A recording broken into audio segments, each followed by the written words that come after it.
Humanity Matters.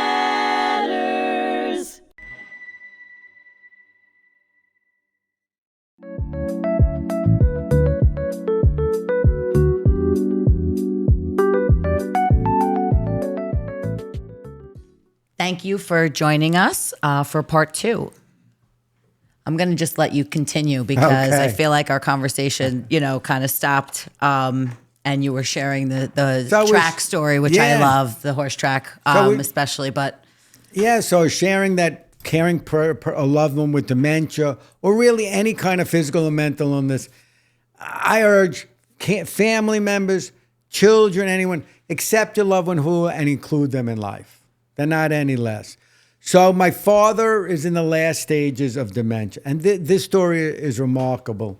At least I think it's remarkable. And in the summer of 2015, he has 2 bouts of pneumonia. Second bout of pneumonia, he was also hypertensive. They load him up with steroids and antibiotics. At this point, just to remind people, he's incontinent. He needs help eating foods, pureed foods. He can't wash himself.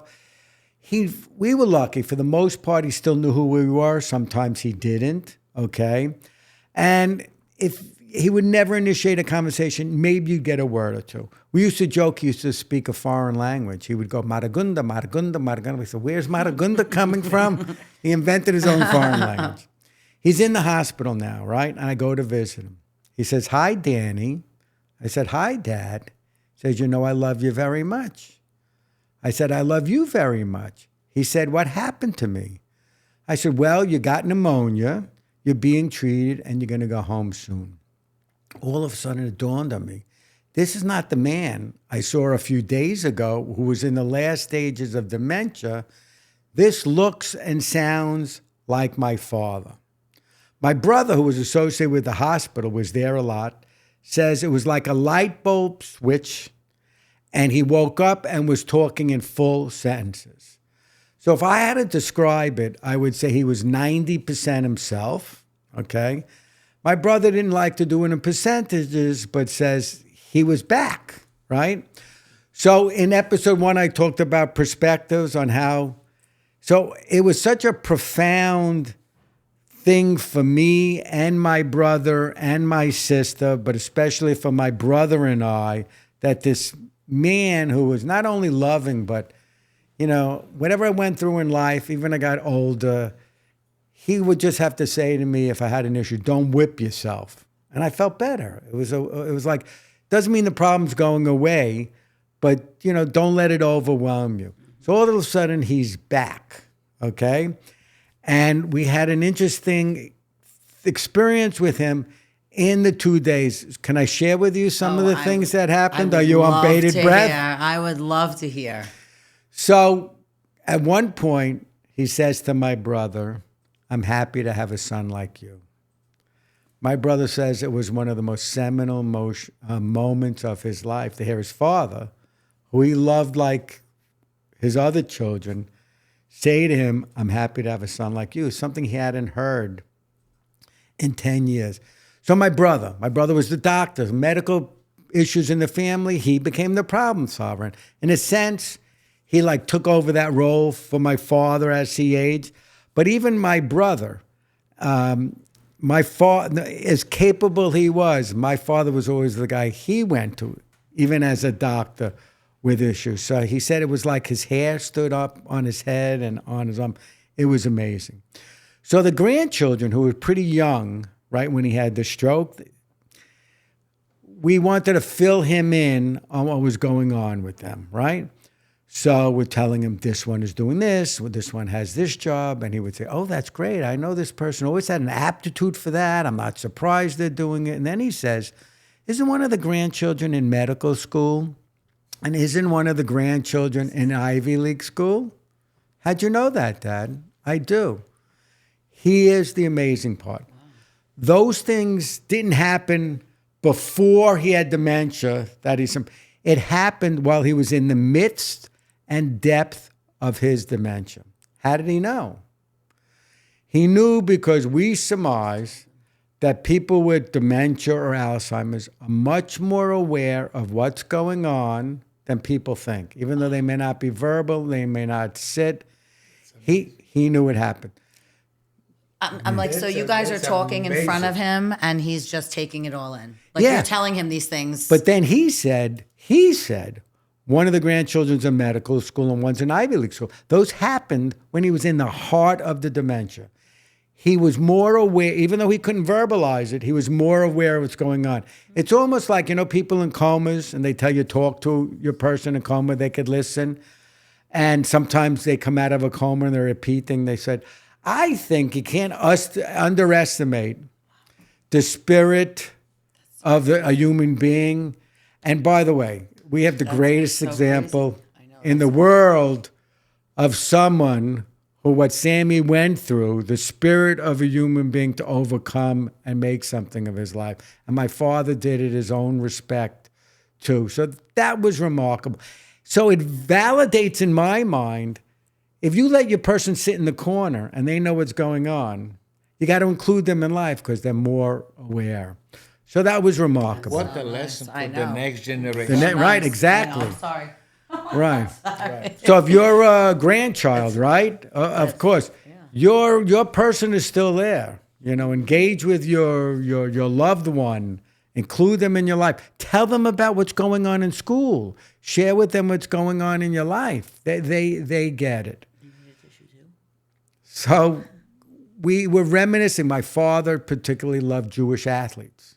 If it was a Jewish athlete, okay, he loved it. Sandy Koufax, whatever Jewish.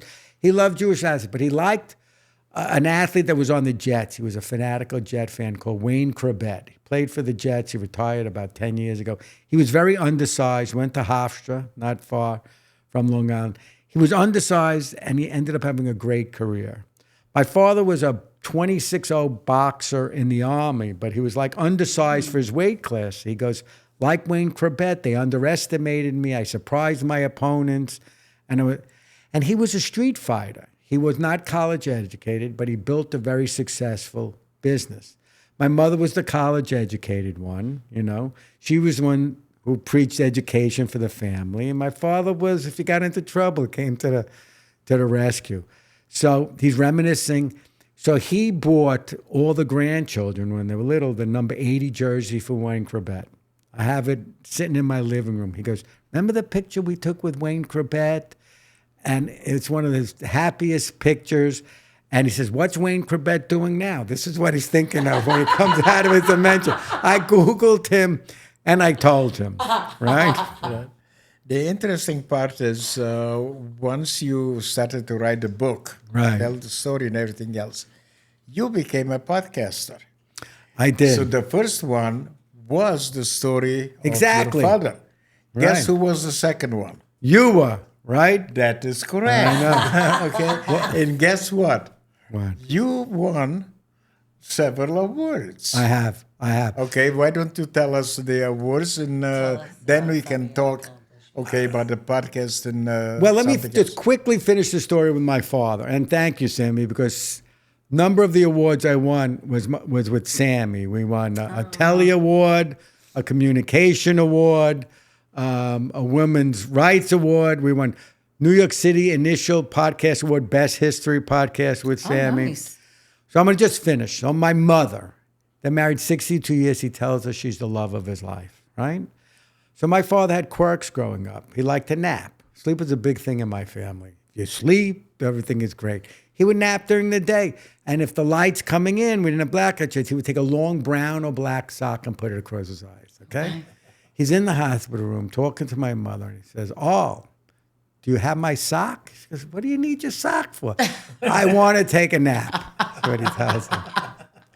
The other thing is, throughout life, my father, if he appreciated you, especially in the service business, he was a very good tipper, okay? It didn't matter, if we were lower middle income, he was doing better as he always tipped people. He would tip people not in service business, right? Okay. He's lying in bed again, a different point. He says to my mother, "Oh, do you have any cash?" "Herbie, you're in the hospital. What do you need cash for?" He wanted to tip the nurses and the aides. That was so good to him. Now, Oh my God, I love here's the that. part that changed my life and led me to Sami and you, Carin, and Bernie, who's wonderful. So I wanted to get my children there, okay? But it was at the end of the second day, and he reverted back to his full-blown dementia. I couldn't get them there. My daughter was very emotional. My brother thought to videotape him. We asked him, what are you happy about? This next line brought me to all the things I'm not doing now. I'm very happy just to be here and alive. I'm happy to just to be here and alive. To me, he was sending a message that even in dementia, he still appreciated life and wanted to live. And I thought that was a message for the family, but it turns out I think it was a message for the world.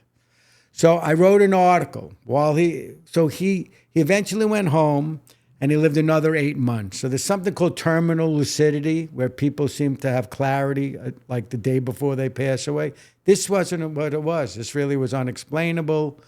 His neurologist never saw anything like it. My brother asked colleagues, they never saw anything like it. But I wrote an article, and just because I thought it was a great story. I heard from people with families of dementia and Alzheimer's and says, Dan, not only is it a warm story between you and your father, it's given us hope that my loved one still appreciates and wants to live. So I was working at the time, and after my last entrepreneurial gig, I said, you know what, I want to put the story in a book, right? But that story's not enough just to write a whole book. So when I was reflecting, and I said, I got great great stories, like the track story, but who wants to hear my stories? So I found a small publishing team, and they said, you know what? You're reflecting on your father's awakening, you're reflecting in other family stories, and each one I call like a mini awakening and a lesson to be learned, like acceptance and inclusion. I write stories about small acts of kindness, the importance of showing up, problem solving. Yeah, things that Sami preaches. So I put out the book in January, and it's been very heartwarming to me. It's almost like a love story to my father. The guy who would have gotten the biggest kick out of it, besides Sami, was my dad. My dad was my biggest cheerleader. He would have said, when a review comes in, you call me up immediately and tell me the review. That type of guy. But then, I'll tell you how I got to Sami. I saw a story on the news. A guy who has a spinal condition, right, decides to leave his corporate life. He was in a lot of pain. I'm going to learn to sail across the Pacific Ocean with my cat. He learns to sail, sails across the Pacific Ocean, and it made the news. It went viral on social media, and I'm saying, this got his own awakening in real life, you know? And I'm saying there must be a lot of awakening stories. And awakening is not only a religious or spiritual or getting up, like getting up from dementia. If you look in the dictionary, it's an awareness, recognition, or realization of something. I bet you there's remarkable stories to tell. So I started to research them. I've done 18 episodes. And before I get to Sami's episode, I got someone who had a near-death experience. He was jumping out of a plane and broke his neck. And as he's going down, you're seeing the life flash between us. He says, if I survive this, I'm going to change my life. And he became a coach and educator. I had someone who lost their 16-year-old son. His awakening moment was, I now want to try to help other parents who lost a child. Another gentleman who had a child, an autistic child, his awakening moment was the first time they connected. I had a clown who appeared on the podcast in full makeup. His name was Bullseye the Clown. He was bullied as a youth. At 46, he had his awakening. He saw that Patch Adams, the Robin Williams movie about Patch Adams, was going on a humanitarian mission. He decides to become a clown and spread love. I've had two women with terrible trauma in their lives.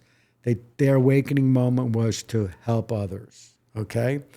And that's how I came to Sami. And I don't know if I ever told you this part, Sami. My brother had a patient who was a Holocaust survivor, so she'd be a great guest, you know. And as it turns out, her memory wasn't sharp enough. She didn't feel confident enough. And I started to look for other Holocaust survivors. And Sami saw a post. he doesn't. This even, was on Facebook or on what? Facebook. That's I read so it on funny. Facebook. Okay. The next thing I know, I get a call on Facebook Messenger from Sami. Okay, he may not remember, and we had a whole conversation. And I said, and what's that. interesting about, and I don't know how much Yeah, I you've want to talked know about what made Sami. you guys. What made you fall in love? I'm curious. Well, he's just a wonderful man. But when I said to him, "What was your awakening moment?" So the interesting thing about Sami, and I don't know how often you talk about Sami, was in a labor camp. Where was the camp again, Sami? It was in the former Soviet Union, Mogilov Podolsk. From 1.5 to 4 with his parents, and the Nazis did experiments on which he learned later in life from his father, was in pain his whole life, and had this experience that he didn't remember, okay? And Sami felt for a while, a good portion of his life, he didn't necessarily feel like a survivor because he didn't have memory of it. And he didn't really feel like a displaced child because he really was a survivor. So as Sami explained, his awakening moment to me was, I think you were at some event, the Holocaust Museum, and he met a man from the same camp, right? And then he realized that he went through a similar experience, that his story was valid and true. Am I right? And you did something that I always said, because my father told me that I was subjected to medical experiments. Right. And the only proof that I had is that I got money from Germany. And as everybody knows, it is the most recorded crime in human history.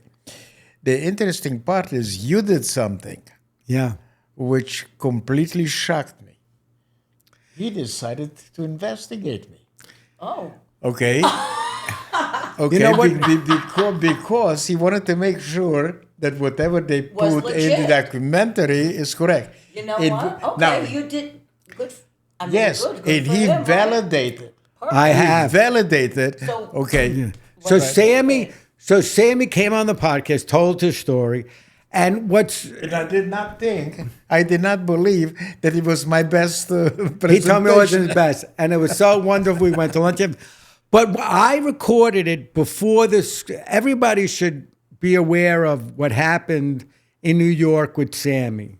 Recently, please, that please. made international Say it and again, national because people need to news. hear it. People Yes. need to hear it. So a parent in a Brooklyn middle school wanted Sami to. So Sami's awakening was right. So he had his first mission after the meeting with the gentleman. He spoke to 6th graders. Okay. And he spoke to 6th graders, and one 6th grader wrote him a letter, and she wrote him a P.S. I'll share this story with my children for future generations. That child gave him the motivation to make his life mission to educate children and other people. And his mission is EMET, and for the Jewish viewers, that's a Jewish word for truth, right? So quickly tell us what the EMET stands for. Okay, the word EMET in Hebrew means truth. The acronym of it is the first letter E is to educate the next generation. Excuse me. To motivate them to be the best they can be. The second E is to empower them to become upstanders, because of all the tragedies in the world, genocide, Holocaust, happened because of words, bullying, and because the world stood by and did nothing. Okay, and the T stands for tolerance. For me, does not mean to accept other people's misbehavior. Is to accept other people's culture, other people's opinions. The other thing which is also very important, like you mentioned it before, I'm going to repeat it, is you cannot change anybody. You can change only somebody's perspective. But to be able to change somebody's perspective, you must be knowledgeable and educated on that particular subject of interest to you. So this is basically my... So listen, I'm a Jewish person, and I'm so touched by Sami's story. And we did the podcast before this incident. So just for everybody out there, he was invited by a parent to speak at a Jewish middle school. The principal said no because he's too political. All right? Now, Sami has his opinions, but he talks about exactly his mission in life is to educate. And so it was an uproar, okay? It really was. He was interviewed by Fox News. He was interviewed by CBS. It made the Times of Israel, international, national news. I think Mayor Adams. Radio show. He was interviewed by Sid Rosenberg. All the big influence got involved. And eventually the decision was reversed, and he spoke at the school in February. But the important lesson is, to this society, okay, with the rise in hate and the rise in anti-Semitism, that a Holocaust denier could be denied, that's ironic, to speak, shows that this man is not only his story is relevant and what he does today, but how relevant he still is, especially with that incident. So I've done my book, which I love, the passion thing, the podcast I love to do, and I'm going to continue to do.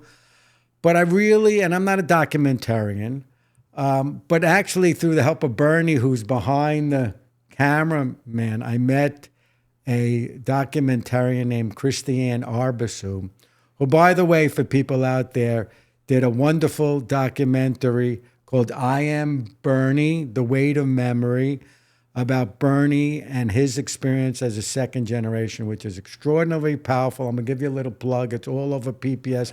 It's a really important documentary. Mm-hmm. And I said, you know what? I'd like to see if we could figure out doing a documentary on Sami. And Christiane and I are committed to do so. Nice. So you asked, I'm getting a long way to it. That's all right. So we got 3 minutes. So he had the experimentation, right? And look, all the organizations that have him on, nobody has challenged it at all, okay? When he applied to the German government for medical experimentation, they approved it. So, I'm going to put some out into the public. I did some research.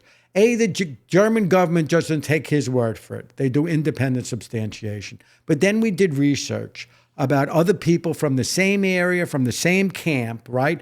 Of other testimonials of people that went through it. There was poisoning of food. There was injections. And it was fully corroborated. Wow. And the truth is, you got to take Sami for what he said. True, right? But to know, and his parents shared with him, that those horrible things that he experienced. So that's my next project, is to, and maybe we can come back when it's done, is to share this remarkable man's story. And Carin has been probably the best friend Sami has been. I know that she has been instrumental, in my life, to be settled in a safe place, with the help of Chicago Jewish Alliance. But without her, I probably wouldn't be what I am today. And she's a wonderful friend and his co-host, and has taken such... He's my adopted Zaidi. Yes, Sami's an easy man to love with a very important... Listen, all Holocaust survivors have important stories. By the way, I have to say something. I can't.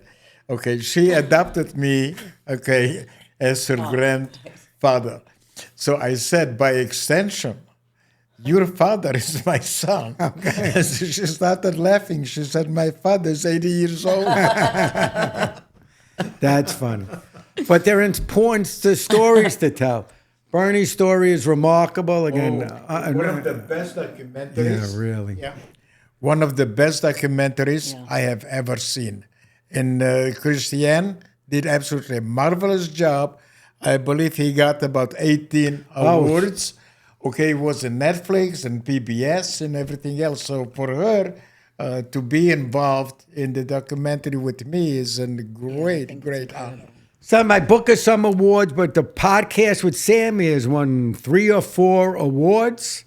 And so we came in second place in one place, right? And this is what they wrote. They wrote, a great concept for for a podcast, Awakenings in Real Life. And who couldn't love Sami? That was the review. So I thank you guys for having me. We want to thank you. I mean, this whole story and this whole experience that you had with your father, and just, watching him, and then looking at Awakenings, not just from that lens, but looking at it from other perspectives, I think is definitely a message that runs throughout. I don't know if there are any last things that you want to share. We have maybe about a minute left, let's say. And I know that this is going to be a very fun project when it gets started, and it will, right? Like all good things, a little time and patience and love and nurturing, and I think it will. And fun too, because Sami's very funny too when you. Occasionally, but by the way, he's shooting for the stars. I like Sami's message, okay, which is, so Sami says, I am not what happened to me, I am what I choose to be. Yes. And that I'm really telling stories about people who are not what happened to them, it's what they choose to be. Their awakenings are determining what they choose to be in life, and I think that's an important message, because I've interviewed people that have gone through things that happened to them and how they choose to be. So that's the one thing I'd like to leave. And the other thing is, no matter what your grandparent, your parent, your friends are going to, keep perspective, view other, but accept people for what they're going through and include them in life. And that's sometimes, and give yourself grace too. That's the other thing about acceptance. You're not going to be perfect. You're going to get frustrated, but do the best you can. The one thing, Carin and I, we are educators. Okay, absolutely, Bernie too. But the interesting part is that we are interested in educating the next generation. All the changes in the world have been accomplished by young people. But you put it in a way that very few people thought about it, and I love it. And this is the awakenings, okay? The moment when your life, something happens. That's right. That your life changes forever. And I like the title not only of your book, but also of the podcast. And it's extremely meaningful, and I am very grateful that you are here, okay, that you are my friend. But most importantly is, very important for the young people. The lessons that you teach them through your book and through your podcast is absolutely amazing. Thank you, Sami. Yeah, we just want to thank you so much for tuning in today to our episode of It's All About the Children. And thank you, Danny Cohen, for being here and for your contribution and for your stories. Until next time, thank you so much. If you enjoyed exploring the information, history, and stories in today's conversation, be sure to check out our other podcasts here on HMTV. Please subscribe, share, and stay connected for more engaging conversations. Humanity.